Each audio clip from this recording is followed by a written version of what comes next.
Here is the quick simple take before you buy. What's up everyone, today we're looking at a product worth your attention. Are you tired of wasting hours scanning your old photos one by one?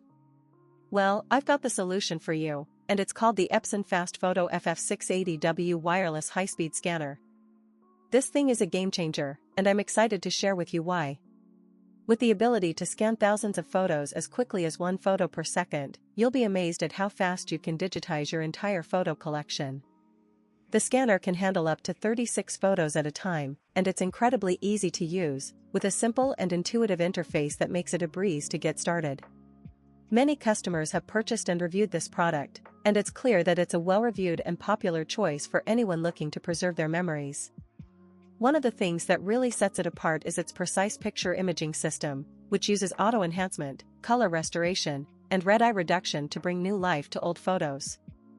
You'll be amazed at how it can take a faded, worn-out photo and make it look like it was taken yesterday. The scanner can also handle photos of all shapes and sizes, from Polaroids to panoramas, and even postcards. I've used this scanner to digitize my own family photos, and it's been incredible to see the look on my relatives' faces when they see their old photos restored to their former glory. The Epson FastFoto app is also a great feature, allowing you to add voice and text overlays to your photos, or create slideshows right from your smartphone. The single-step technology is also a huge time saver, allowing you to capture both the image and any handwritten notes on the back of a photo in a single scan.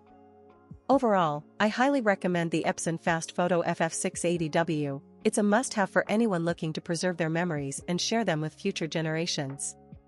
If this helped, hit link is in the description for the current price.